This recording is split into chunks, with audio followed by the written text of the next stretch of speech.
Best law of attraction money and success coach అయిన ప్రముఖ షేక్ అన్వర్ గారిచే మే 18th హైదరాబాద్ లో జరగబోయే 1 day magic of law of attraction and millionaire mind work shop కి register చేసుకోండి.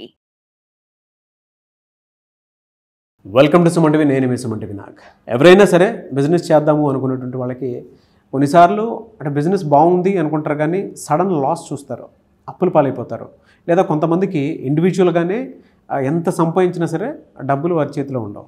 గోచార రీత్యా దానికి గల ప్రధాన కారణాలు ఏంటి, ఎలాంటి దోషాలు ఉంటాయి, ఎస్పెషల్లీ బిజినెస్ చేసేటువంటి వాళ్ళకి ఎటువంటి దోషాలు ఉండటం వల్ల ఆ విధంగా జరిగే అవకాశం ఉంటుంది, అండ్ ఎలాంటి దోషాలు కూడా ఉంటాయి వేదిక ఆస్ట్రాలజీ ప్రకారం అనేది. ఈరోజు మనతో పాటు వేదిక ఆస్ట్రాలజీ ఉమాగారు ఉన్నారు, అది వారి మాట్లాడి తెలుసుకుందాం.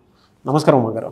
నమస్తే నాగరాజ్ గారు. అకార్డింగ్ టు వేదిక ఆస్ట్రాలజీ కనుక మనం చూసుకుంటే అంటే ఎవరి దగ్గరన్నా డబ్బులు నిలవకుండా ఉండటానికి దానికి గల ప్రధాన కారణాలు ఎలాంటి దోషాలు ఉంటాయి, ఎస్పెషల్లీ బిజినెస్కి వచ్చేటప్పటికి ఎలాంటి దోషాలు ఉండటం వలన వాళ్ళు ఏ బిజినెస్ చేసినా సరే కలిసి రాని అవకాశం ఉంటుందంటారు అసలు? తప్పకుండా అండి. బిజినెస్ అనేటువంటి విషయంలో మనం చూస్తే కనుక ఆస్ట్రాలజీలో 4 రకాల దోషాలు అంటే చెప్పబడ్డాయి నాగరాజ్ గారు. ధన దోషము, రుణ దోషము, విఘ్న దోషము, స్థాన దోషము అని చెప్పి 4 దోషాలు చెప్పబడ్డాయండి. బిజినెస్ ముందుగా మనం ధన దోషం కోసం మాట్లాడుకోవాలి అనుకుంటే, బిజినెస్ చేసేటువంటి అంశము డబ్బులు సంపాదించడం కోసము అనేటువంటి మాట మర్చిపోయి విచ్చలవిడిగా డబ్బులు ఖర్చు పెడుతూ డబ్బులు ఎక్కడ ఇన్వెస్ట్ చేయాలో తెలియనటువంటి పరిస్థితుల్లో ఇన్వెస్ట్ చేసి, అంటే బిజినెస్ చేస్తున్నామనేటువంటిది డబ్బులు సంపాదించడానికా ఖర్చు పెట్టడానికో తెలియనటువంటి పరిస్థితుల్లో బిజినెస్ చేసే వాళ్ళకి ఇది చాలా యాప్ట్ అవుతుందండి. ఇది ఎందుచేత వస్తుంది అంటే, యాజ్ పర్ ఆస్ట్రాలజీ చూస్తే the original 7th house business హౌస్గా చెప్పబడింది. ఆ స్థానంలో కనుక రాహు కానీ, అదే స్థానంలో శని భగవానుడు కానీ, అదే స్థానంలో కేతుగ్రహము కానీ ఉన్నట్లయితే, లేదా క్షీణ చంద్రుడు ఉన్నట్లయితే ఖచ్చితంగా బిజినెస్లో ధన దోషము అనేటువంటిది పడుతుంది. దీని మూలాన పెట్టుబడి పెట్టడమే అవుతుంది తప్ప వచ్చేటువంటిది ఏదీ కనబడదు. మనం చూస్తే ఎక్కువ బిజినెస్లు ఇక్కడే ఫెయిల్ అవుతూ ఉంటాయండి.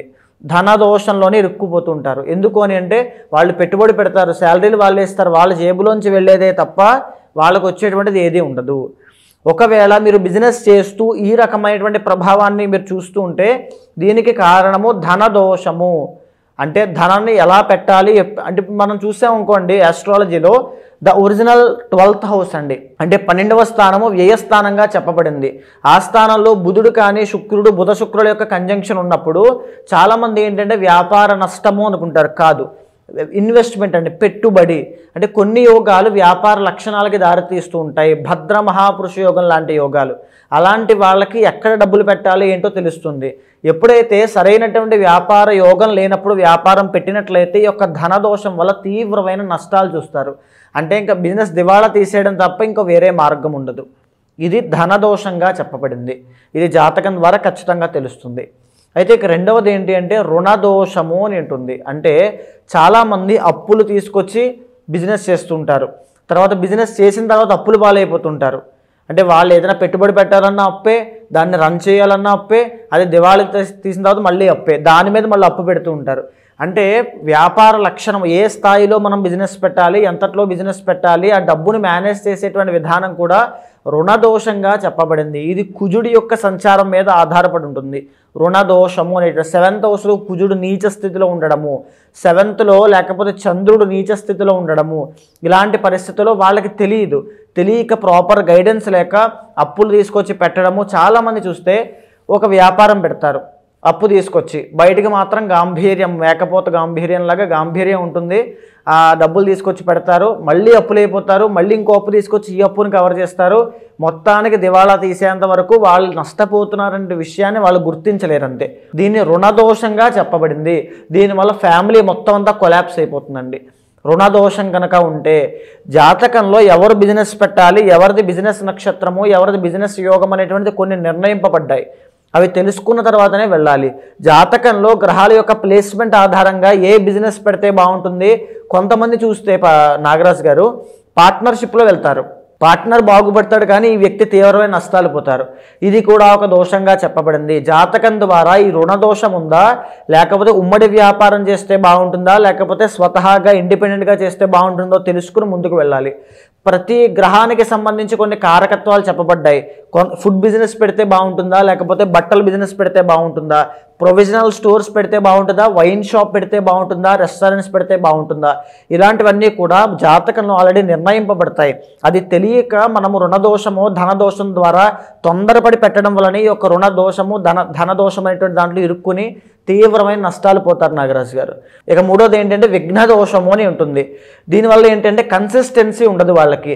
ఏదో బిజినెస్ పెట్టాలి, ఏదో ఒక పని చేయాలి కాబట్టి బిజినెస్ చేయాలి, ఏదో బాగానే ఉంటుందా అంటే బాగానే ఉంటుందా, బిజినెస్ ఎందుకు పెట్టారో ఎలా పెట్టారో ఏంటో కూడా తెలియని పరిస్థితిలో బిజినెస్ పెడతారు. దాన్ని నడిపేటువంటి అవగాహన, దాని మీద ఏ అవగాహన వాళ్ళకు ఉండదు. అక్కడ ఎక్కడ పెడుతున్నారో ఏం చేస్తున్నారో కూడా చూసుకోవాల్సిన బాధ్యత వాళ్ళకు ఉండదు. సో బిజినెస్ యోగం లేని వాళ్ళు కనుక ఈ యొక్క బిజినెస్ పెడితే విఘ్న దోషము అనేటువంటిది వస్తుంది.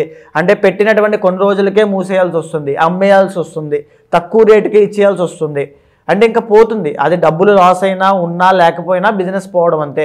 ఏదో బిజినెస్ పెట్టాడు లాస్ అయ్యాడు అంతే. దాన్ని విఘ్న దోషము అంటారు. ఇది జాతకంలో గురుబలం కనుక లేకపోతే ఇలాగే జరుగుతుంది. అంటే సెటిల్మెంట్ దోషాల్లో, అంటే ఫర్ సపోజ్ పాతక అని పిలువబడేటువంటి కాలసర్ప దోషంలో కొంతమంది మనం చూస్తే 33 సంవత్సరాలు వచ్చేంత వరకు కూడా ఆ బిజినెస్ పెట్టి ఈ బిజినెస్ పెట్టి ఈ జాబ్లో జాయిన్ అయ్యి మానేసి అవి చేసి ఇవి చేసి లాస్ట్కి ఏదో ఒక దాంట్లో సెటిల్ అవుతారు. ఇవి మధ్యలో ఎన్నైతే చేశారో ఇవన్నీ కూడా విఘ్న దోషం వల్ల వచ్చినటువంటి దోషాలు. అందుకే బిజినెస్లో తీవ్రమైన నష్టాలు చూస్తారు. దీనికి పరిహారం ఏమిటి అంటే ఆ ఏదైతే విఘ్న దోషానికి కారణమవుతుందో కేతు గ్రహము మేజర్గా అండి. కేతు టెంపరీ ప్లానెట్ అండి, చంచల స్వభావి, అంటే ఒకదాని మీద స్టేబుల్గా ఉండలేడు ఆయన. సో ఆ కేతు గ్రహానికి సంబంధించిన దోషాన్ని ఈ విఘ్న దోషంగా చెప్పబడింది.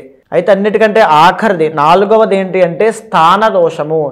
ఏ బిజినెస్ ఎక్కడ పెట్టాలి ఎలా పెట్టాలి అని తెలియక రాంగ్ ప్లేస్మెంట్లో పెట్టడము, లేదా పెట్టినటువంటి బిజినెస్ వాస్తుకు విరుద్ధంగా ఉండడము, లేదా ఆ స్థానము ఏదైతే ఉందో అక్కడ విపరీత నెగిటివ్ ఎనర్జీ మనం చూస్తూ ఉంటామండి.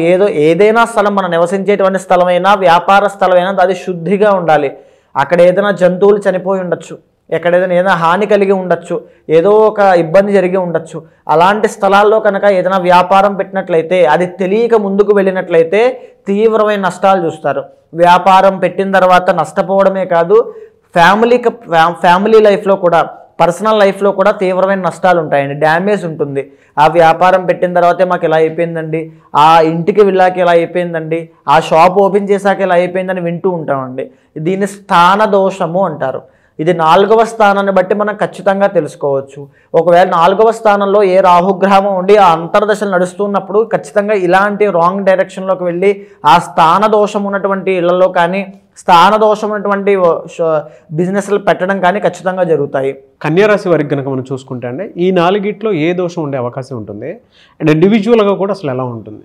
అండ్ మేజర్గా నాగరాజు గారు కన్యారాశి అంటే ద ఒరిజినల్ 6th లార్డ్ అండి, 6th హౌస్, 6th రాశి అని చెప్పచ్చు. సో ఇక్కడ కన్యా అధిపతి బుధుడు అవుతాడు. అంటే వీళ్ళకి జనరల్గానే చాలా టెక్నిక్స్ కానీ, లేకపోతే ఆ బేసిక్ నాలెడ్జ్ కానీ, ఆ మెచ్యూరిటీ లెవెల్స్ కానీ చాలా ఎక్కువ ఉంటాయి. బిజినెస్లో ఆలోచన చేసేటువంటి విధానాలు, వీళ్ళ సలహాలు తీసుకుంటే చాలా మంచిదని చాలా సందర్భాల్లో మనం మాట్లాడుకున్నాం. సో ఇక్కడ ఏంటి అంటే వీళ్ళు కష్టపడతారు కానీ ఫలితాన్ని వీళ్ళు అనుభవించలేరని చెప్పొచ్చు. రెక్కాడితే కానీ డొక్కాడని పరిస్థితిలో ఉంటూ బిజినెస్ చేసి డబ్బు అంతా వేరే వాళ్ళకి అప్పచెప్పి వీళ్ళు మాత్రం అదే పేదరికంలో మిగిలిపోతుంటారు. సో ఖచ్చితంగా బికాజ్ 6th హౌస్ అనండి, అంటే నిత్యము కష్టమే. మనం చూస్తూ ఉంటాం జనరల్గా కన్యా రాశి వాళ్ళు మనం ఎలా డిఫైన్ చేయొచ్చు అని అంటే, మన బజార్లో వెళ్తున్నప్పుడు ఎన్నో వందల రకాల షాప్స్, ఎన్నో బిజినెసెస్ మనకు కనబడుతుంటాయి.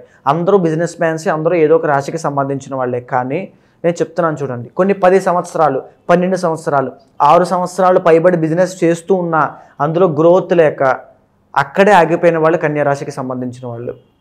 సో వాళ్ళకి ఎందుకు ఆ దోషం పట్టిందంటే ధన దోషం వల్ల. అంతే, వాళ్ళకి ఆ గ్రోత్ అనేది ఉండదు. బికాజ్ ఏంటి అంటే వాళ్ళ చుట్టుపక్కల ఉండేటువంటి వాళ్ళ ఒక సహకారం లేకపోవడం వల్ల, లేకపోతే వాళ్ళని వాళ్ళే రిస్ట్రిక్ట్ చేసుకుని పరిమితితో ఆగిపోవడం వల్ల ఇది ఖచ్చితంగా జరుగుతుంది. సో వాళ్ళు ఏంటంటే కష్టపడతారు, ఫలితం వాళ్ళకి దక్కదు, అయినా అప్పులే. ఇది చెప్పడానికి 4-5 బిజినెస్లు ఉంటాయి, ఆ బిజినెస్ ఉంది, ఈ బిజినెస్ ఉంది, కానీ అప్పులు ఉంటాయి, ఇంకా ఏదో కష్టం ఉంటుంది, ఇంకా బంధువుల దగ్గర నుంచి శత్రుత్వం ఉంటుంది, ఇంకా ప్రాబ్లమ్స్ ఏమి సార్ట్ అవుట్ అవ్వవు. ఎందుకు ఇంకా చెప్పుకునే బిజినెస్లు అంతే, ఇంకా అలాగే ఉంటుంది. బికాజ్ కన్యా రాశికి అంతే ఆ ఉండేటువంటి ఫలితములు, ఆ గ్రహం ప్రభావం అలాగే ఉంటుంది. కానీ కన్యా రాశి వాళ్ళకు ఉండేటువంటి టెక్నిక్స్ కానీ, వాళ్ళకు ఉండే సహనము కానీ, లేదా వాళ్ళు ఆలోచించే విధానం కానీ అసలు ఎక్సలెంట్గా ఉంటాయి. వీళ్ళు సెటిల్ అవ్వాలి, బిజినెస్లో ఎక్సలెంట్గా ఉండాలంటే రిస్క్ తీసుకోవాలి, ఇంకా ఫార్వర్డ్గా ముందుకు వెళ్ళాలి, ఇంకా పెద్ద పెద్ద ఇన్వెస్ట్మెంట్స్ చేయాలి. ఇది ఖచ్చితంగా సూత్రం పాటించాలి. అండ్ ఏంటి అంటే బేసిక్గా పార్ట్నర్షిప్లో వెళ్ళకూడదు. Because 7th and 10th lord అండి, కాదు, because 4th and 7th lord గురుడు అవుతాడు. దీని మూలాన ఏంటి అంటే వీళ్ళు చాలామంది కన్యారాశి వాళ్ళు వీళ్ళ కుటుంబంలోనో వీళ్ళ బంధువుల్లోనో రిలేటివ్స్లోనే వాళ్ళనే పార్ట్నర్షిప్గా పెట్టుకుని ముందుకు వెళ్ళే వాళ్ళు కూడా చాలామంది ఉంటారు. అది కూడా వీళ్ళకి వర్కౌట్ అవ్వదు. సో వాళ్ళకి ఆ మొహమాటం, బయటికి రాలేరు, అక్కడే ఉండిపోతారు, ఎదగలేరు, డబ్బు రాదు, ఏమీ రాదు. బిజినెస్ చేస్తున్నారంటే చేస్తున్నారు, పేరుకి బిజినెస్ ఉంటుంది అంతే. దాంట్లో ఏ గ్రోత్ వీళ్ళకి ఉండదు. బతకడం బిజినెస్ మీద కానీ గ్రోత్ ఉండదు. ఖచ్చితంగా చెప్తున్నాను, కన్యా రాశి వాళ్ళు మీరు పార్ట్నర్షిప్ పెట్టద్దు. గుర్తు పెట్టుకోవాల్సింది ఏంటి అంటే మీకు ఏదైతే టాలెంట్ ఉంటుందో దాని మీద వెళ్ళండి. వాళ్ళు ఏదో పెట్టమన్నారు కాబట్టి పెట్టాము, దాంట్లో బాగుంటుందని పెట్టాము, దాంట్లో అందరూ అదే చేస్తున్నారు, మేము అదే చేస్తాం, ఇలాంటివి వద్దు. You are very skilled and very talented. మీకున్నటువంటి బిజినెస్ దాని మీద వెళ్ళండి. సో దీంతో పాటుగా రుణ దోషము అంటే ఎంత బిజినెస్ చేసినా ఇక్కడ చాలామంది మనం అనుకుంటూ ఉండే రుణ దోషము అంటే దీన్ని ఇంకొకలా చూడొచ్చు. మనము ఒక బిజినెస్ చేస్తున్నటువంటి వ్యక్తి ఖచ్చితంగా లోన్ తీసుకొని ఏది తీసుకొని ఇన్వెస్ట్మెంట్ అనేది చేస్తాడు, డబ్బు అనేది పెట్టుబడిగా పెడతాడు. అది కొంతమందికి ప్లస్ పాయింట్ అవుతుంది. అది సక్సెస్ఫుల్ బిజినెస్ పర్సన్కి అది ఇన్వెస్ట్మెంట్ అవుతుంది. అదే ఫెయిల్యూర్ అయినటువంటి బిజినెస్ పర్సన్కి అది ఒక అప్పు అవుతుంది. ఖచ్చితంగా అప్పుగా మిగిలిపోతుంది. అది బిజినెస్ ఫెయిల్యూర్ ఏంటంటే అప్పు కట్టుకోవాలి, లోన్ అంతా కూడా. సో ఇక్కడ ఆ రుణ దోషం ఉంటుంది. ఆ బిజినెస్ ఫెయిల్యూర్ అవ్వడం వల్ల వచ్చేటువంటి రుణ దోషం వీళ్ళు ఖచ్చితంగా ఫేస్ చేస్తారు. ఒక సక్సెస్ఫుల్ బిజినెస్ మ్యాన్ కన్యా రాశిలో ఉన్నారు అని అంటే వాళ్ళ పర్సనల్ చార్ట్ చాలా బలంగా ఉంది అని అర్థము. బాగా గుర్తుపెట్టుకోండి. అలా అని చెప్పి వీళ్ళు టాలెంటెడ్ కాదని, స్కిల్డ్ కాదని నేను చెప్పట్లా. Very very skilled. ఎంతటి స్కిల్డ్ పర్సన్స్ ఇంకెక్కడ ఉండరని చెప్పచ్చు. అది కూడా కానీ వీళ్ళకి అది కాలం కలిసి రాదంతే. వాళ్ళు అలా సామాన్యంగా ముందుకు వెళ్ళిపోతూ ఉంటారు. అంటే చిన్న బిజినెస్ పెట్టుకోవడము, అలా ముందుకు వెళ్ళిపోవడం అంతే.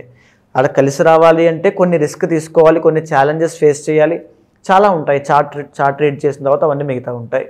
మరి ఇటువంటి వాటికంటే ఈ దోషాలకి ఏమైనా రెమెడీస్ ఉంటాయండి? మేజర్గా రెమెడీ నాగరాజు గారు శివ ఆరాధన వీళ్ళకి బాగా పనిచేస్తుంది. శివుడి యొక్క ఆరాధన అండ్ సుబ్రహ్మణ్య ఆరాధన కూడా చాలా మంచి రిజల్ట్స్. సుబ్రహ్మణ్య స్వామి కనుక వీళ్ళు ఆరాధన చేసి సక్సెస్ని చూస్తారు.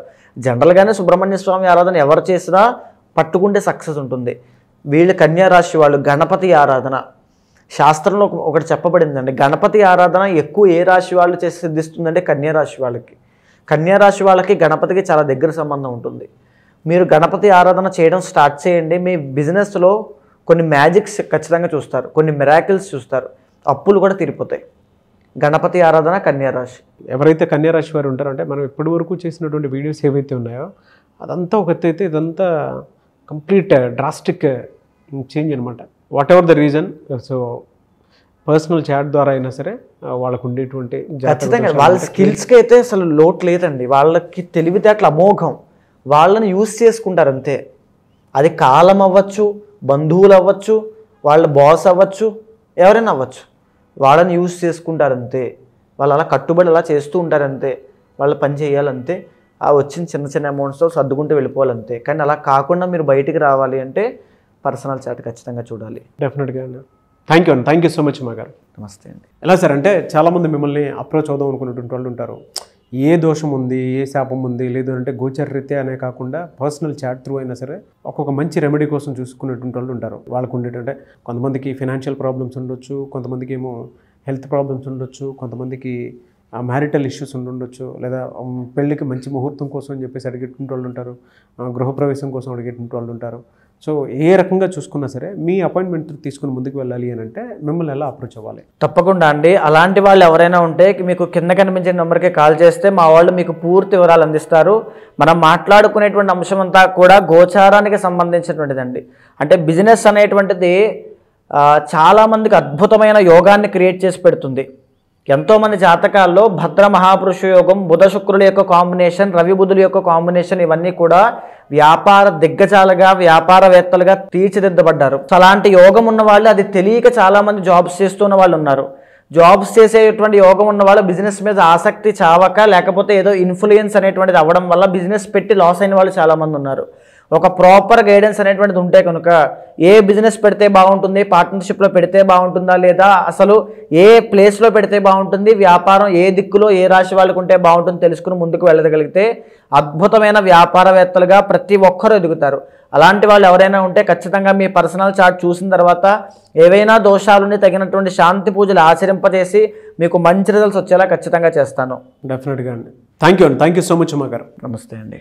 చూసారు కదండి వీడియో. ఈ వీడియోపై మీ అభిప్రాయాన్ని కమెంట్ బాక్స్లో పోస్ట్ చేయండి. ముఖ్యంగా మీరు కనుక మీ పర్సనల్ లైఫ్లో మీకు ఇండివిజువల్గా అయినా సరే అంటే ఏదైనా కలిసి రావట్లేదు అనుకున్నప్పుడు ఒక త్రూ వేదిక్ ఆస్ట్రాలజీ ఏదైనా సపోర్ట్ తీసుకుని ముందుకు వెళ్ళాలి అనుకుంటే ఉమా గారిని సంప్రదించాలనుకుంటే మాత్రం స్క్రీన్ మీద మీకు ఉమా గారి కాంటాక్ట్ నెంబర్ కనిపిస్తుంది. దాన్ని మీరు కాల్ ఆర్ మెసేజ్ వాట్సాప్ చేసి వెంటనే అపాయింట్మెంట్ బుక్ చేసుకోవచ్చు. ఈ వీడియో లైక్ చేయండి, షేర్ మాత్రం తప్పకుండా చేయండి. ఇలాంటి మరిన్ని వీడియోస్ కోసం మా ఛానల్ ఫాలో అవ్వండి. Thank you. సుమన్ టీవీలో మీ పర్సనల్ అండ్ బిజినెస్ ప్రమోషన్స్ కోసం కింది నెంబర్కి కాంటాక్ట్ చేయండి.